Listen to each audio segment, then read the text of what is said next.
Hi everyone, this is Dave from Geekanoids and this is my full review of the Sony Xperia S mobile phone. Now this brand new mobile phone from Sony offers up a 12 megapixel camera, and that camera is capable of capturing full HD video footage at 1920 by 1080 resolution.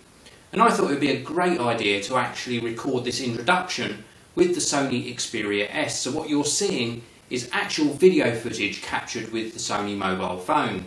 You can judge for yourself what you think of the video quality and let me know in the comments below. Without further ado, let's get on with the full review.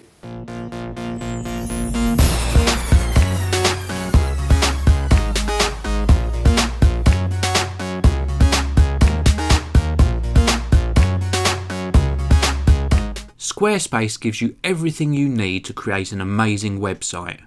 Starting at just $8 per month, the Squarespace service gives you all the tools you need to design your website without needing to learn code.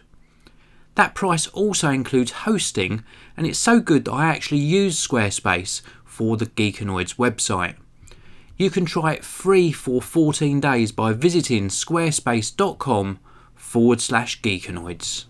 So here it is, this is the Sony Xperia S, and before I show you the phone a little bit closer and also offer up my opinion, I just want to show you the box. The actual packaging to the Sony Xperia S is a little bit different. You will have seen this on my unboxing video over on Techno Buffalo, and I think Sony did a good job of some really nice packaging on this mobile phone, but it's all about the product that's inside, and this is the Xperia S itself.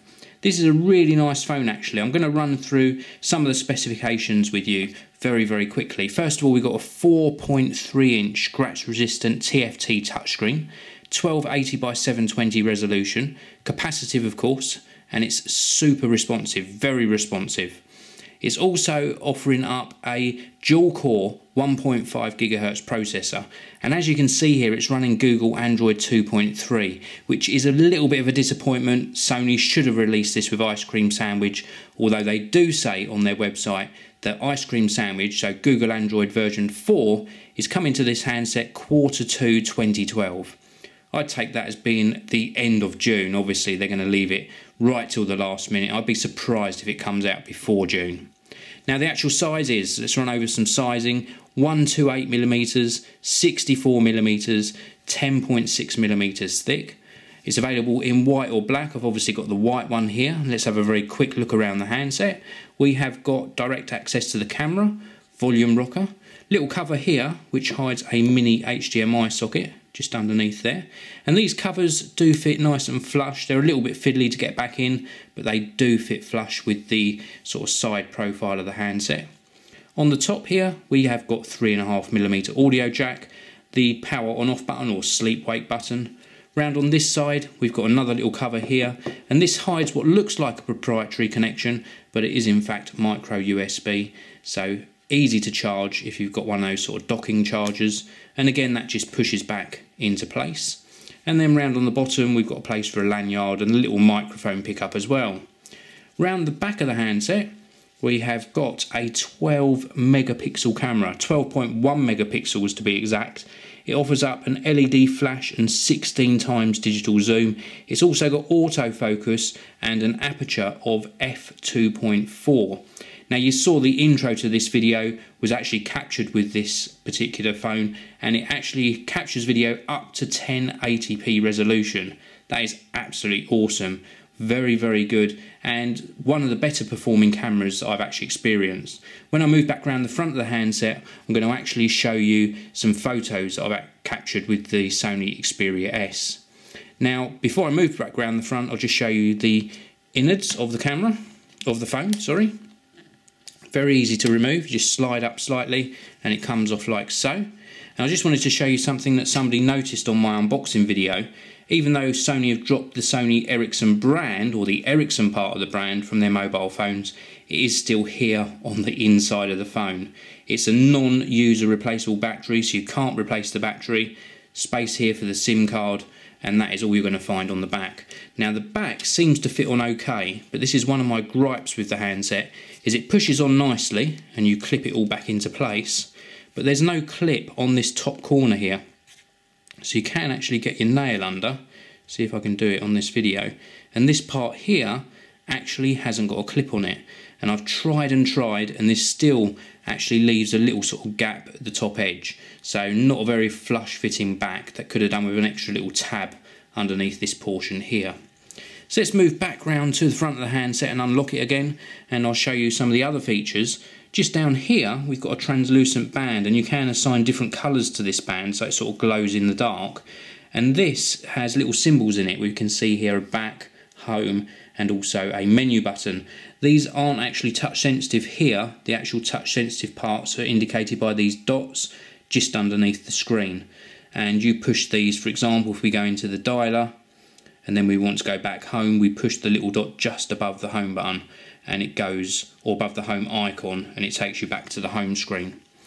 So what else have we got in here? We have got USB 2 on that micro USB socket. We've got Wi-Fi, HDMI support, DLNA. We've also got GPS, so everything we'd expect from a high-end mobile phone. We've got one extra feature on here, and that is NFC.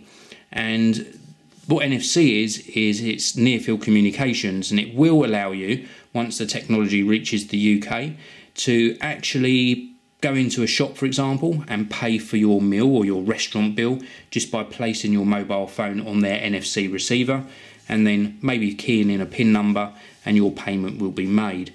Very cool technology, and I can't wait for it to be sort of utilised in various places. Now they also produce these smart tags. Now I haven't got any to test with the handset, unfortunately. Smart tags come in sort of different colours, and they allow you to assign profiles to the handset. So you could have a little tag perhaps next to your bedside, and that would turn on your alarm, maybe put the phone into silent mode. And then when you go into the car, perhaps you've got another tag in the car, and that would enable Bluetooth and maybe turn up the volume on the phone, for example. So these NFC tags are a great idea. I'm really glad that Sony sort of went that extra step to add some value and some differentiating factors to their handset. Now internal phone storage on here is quoted at 1 to 1.5 gigabytes. RAM is 1 gigabyte, and it's got internal memory of 32 gigabytes. That's pretty good. That is a very good specification. So let's cover off some of the negative points about the handset. The first one is the battery life. Battery life hasn't been that great. I've only just been getting through a full day with this. So you do have to charge it pretty much as soon as you get in from a full day's work. And it is a shame that you haven't got that user replaceable battery. So there's no chance that you could replace that battery underneath the cover with perhaps a higher rated one. The other thing that I didn't particularly like was the way these covers are a little bit fiddly to replace back on the side. They do fit flush, but they just feel as though they might break in time. I can't say they will because I haven't tested it for that long, but they just didn't feel that great. And also, of course, that sort of flimsy and non-aligning cover on the top edge there. They could have done a lot better job on that. The highlight features for me are the performance by that 1.5 GHz dual-core processor and the camera.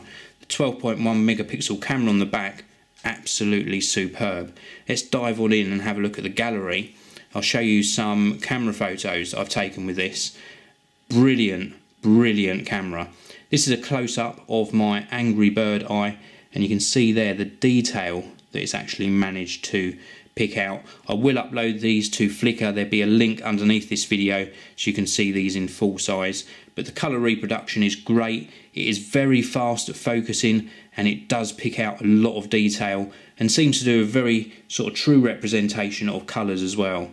Just a few more to show you. Look, this is another close-up. Again, you can click the link under the video to go to Flickr to look at these at full size. But just a really great performance by the camera.